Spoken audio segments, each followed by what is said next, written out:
யோகப்பட்டேன பத்தாங்கம் திரிநேத்திரம் சாந்த விக்கிரகம் தியாயை சமஸ்த தோஷக்னம் வாதாத் மஜமகள் மஷம் அஸ்மத் குருபியோ நமக அனுமன் சுவாமிகள் ஆசிகளுடன் ஸ்ரீ விகனச மகாகுருவே நமக. இப்போ ஏற்கனவே கடந்த காலங்களில் நிறைய மகா மந்திரங்களை பற்றி சொல்லும்பொழுது சொர்ண யட்சினி மந்திரத்தை பற்றி கூட சொன்னோம். எல்லாரும் அது ரொம்ப சிறப்பாக இருந்ததுன்னு கூட சொன்னாங்க. அந்த சொர்ண யட்சினி மந்திரம் நல்ல அருமையான ஒரு மந்திரம். அப்போ சில பேருக்கு மட்டும் இந்த யட்சினினா லேசாக ஒரு பயம் இருந்தது. யட்சினினா என்னமோ அது மாதிரிலாம் ஒன்றும் இல்லை. யட்சினின்றது நம்ம கேட்டதை தரக்கூடிய ஒரு தெய்வம். அதனால் நம்ம பயப்படுறதுக்கு ஒன்றுமே இல்லை. சரி, இதை விட இன்னும் சுலபமாக லக்ஷ்மி சார்ந்து சொர்ண ஆக்ரோஷனம் செய்யக்கூடிய வேறு மந்திரங்கள் இருக்கா அப்படின்னு பல பேருக்கு ஒரு சந்தேகம் இருக்குது. அது பொதுவாக என்ன சொல்லுவோன்னா, அந்த அஷ்டலக்ஷ்மியோட அருள் கிடைக்கிறவாளுக்கு சொர்ணம் தானே வரப்போகிறது. மகாலட்சுமி அருள் இருந்தால் அங்கே சொர்ணம் இருக்க போகிறது. இருந்தால் கூட சொர்ணத்தை அடையிறதுக்கும் தனத்தை அடையிறதுக்கும் ஆக்கர்ஷித்தல் அப்படின்னா நம்ம சுலபமாக சொல்கிறதுனா நம்ம எடுத்துக்கொள்ளுதல்னு எடுத்துக்கலாம். தமிழில் சுத்த தமிழில் அதை ஒரு பொருளை நம்ம கைக்குள்ளே கொண்டு வருது. ஆக்ரோஷனம் பண்ணுறது, எங்கேயோ இருக்கக்கூடிய ஒரு பொருளை நம்ம கைக்குள்ளே கொண்டு வருது ஆக்ரோஷனம் பண்ணுறதுன்னு சொல்லுவாள். அது அஷ்டகர்மங்களில் ஒன்று. ஸ்தம்பனம், மோகனம், வசீகரணம், வித்வேஷனம், மாரணம், மோகனம்ன்றதில் இதில் இது வருதுன்னு வச்சுக்கோங்க. ஆக்ரோஷனமாக வருது. இந்த அஷ்டகர்மாவில் அது ஒன்றா வருது. இந்த அதுக்கு சொர்ணத்தை ஆக்ரோஷிக்கக்கூடிய மந்திரம் ஒன்று இருக்குது. அது எப்படின்னு கேட்டிங்கன்னா, சில பேரோட இல்லத்தில் இந்த தங்கத்துக்கும் உங்களுக்கு அவங்க குடும்பத்துக்கும் ஏதோ ஒரு பிரச்சனை இருந்துக்கிட்டே இருக்கும். அந்த தங்கத்தை கொண்டு வீட்டுக்குள்ளே வச்சா பிரச்சனை வரும். அதேமாதிரி நிறைய பேர் பார்த்தா அந்த நகையை போட்டதுக்கப்புறம் நிறைய உடம்புல நிறைய நகை போடுவாள், நிறைய பிரச்சனையை சந்திப்பாள். சில பேருக்கு நகை தொலைஞ்சு போயிடும். அதேமாதிரி நகையை அடமானம் வச்சுட்டே இருக்க முடியாத சூழ்நிலை இருக்கும். நகையை அடமானம் வைப்பா, பிரச்சனையை தீர்த்துப்பா, மறுபடியும் பிரச்சனை வரும், நகையை அடமானம் வைப்பா.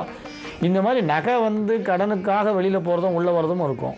அந்த மாதிரி குடும்பங்களுக்கும் அதிகமாக வருமானம் வரும். 50,000 1,00,000 சம்பாதிக்கிறேன், ஆனால் ₹1 கூட கையில் தங்கலைன்னுவான். இந்த மாதிரி பிரச்சனைகளுக்கெல்லாம் இப்போ சொல்ல போகிற ஒரு மகா மந்திரம் ஒரு பலமான ராமபானம் போன்றது. பலமான ஒரு ராமபானம் மாதிரி இந்த மந்திரத்தை 16 முறை, 28 முறை, 108 முறை உச்சரிக்கலாம். வயதானவர்கள், குழந்தைகள், பெண்கள் யார் வேணால் சொல்லலாம். சின்ன குழந்தைகள் கூட இந்த மந்திரத்தை சொல்லலாம். செல்வத்துக்கு ஒரு தடையில்லாத ஒரு சூழ்நிலை இருக்கும். தடையில்லாத செல்வம் வரும்.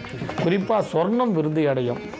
தனத்தை எளிதில் ஆக்கர்ஷிக்கக்கூடிய மந்திரம். யாருக்காவது பணம் வராமல் இருந்தது, இப்போ யாருக்கிட்டே பணம் கொடுத்துட்டு அந்த பணத்தை வாங்க முடியாமல் அவஸ்தைப்படுறவா நிறைய பேர் இருப்பாள். இந்த மாதிரி பணத்தை கடனாக கொடுத்துட்டோ வாங்க முடியாமல் அவஸ்தைப்படுறா பாருங்க, அவளும் இந்த மந்திரத்தை சொல்லலாம். நிலுவையில் இருக்கக்கூடிய வராத பணம் வீடு தேடி வரும், வட்டி முதலமாக வரும். அப்படி ஒரு மந்திரம் இந்த சொர்ணாக்ரோஷன மந்திரம். இப்போ தொலைக்காட்சியில் தெரியுது பாருங்கள், அதை எழுதிக்குங்க. ஒரு வரியாக சொல்கிறோம், பார்த்து நிதானமாக எழுதிக்குங்க. ஓம் ஸ்ரீம் ஹ்ரீம் தனநாயிகாயை சொர்ணாக்ரோஷன தேவியை சர்வதாரித்ர, இதில் சர்வதாரித்ர நிவாரணாயே ஓம் ஹ்ரீம் ஸ்வாகா. இப்போ மறுபடியும் சொல்கிறேன் பாருங்கள். ஓம் ஸ்ரீம் ஹ்ரீம் தனநாயிகாயை சொர்ணாக்ரோஷன தேவியை சர்வதாரித்ர நிவாரணாயை ஓம் ஹ்ரீம் ஸ்வாகா. இந்த மந்திரத்தை இன்னொரு விதமாகவும் சொல்வாள்.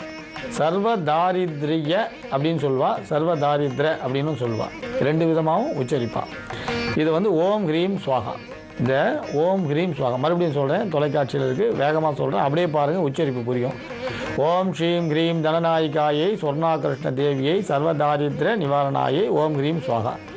இந்த மந்திரத்தை எழுதிட்டீங்களா? இதை தொடர்ந்து 16 முறை, 32 முறை, 108 முறை ஜபம் பண்ணுங்கள்.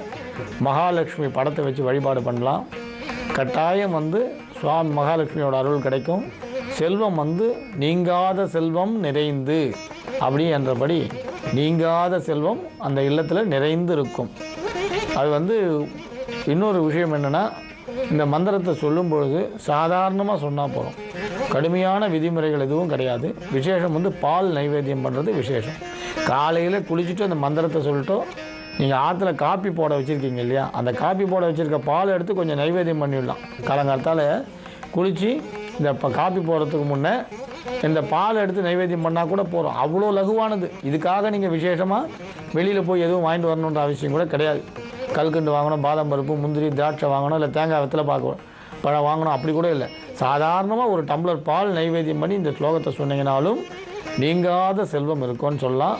வேறு விசேஷமான வழிபாடுகள் பண்ணணுன்ற அவசியம் இல்லை. இதை தொடர்ந்து சொல்லுங்கள். கட்டாயம் சொர்ணம் தங்கம் இருக்கும். தனம் நிறைந்து இருக்கும். மங்களானி பவந்து. மீண்டும் நாளை சந்திக்கலாம். வணக்கம்.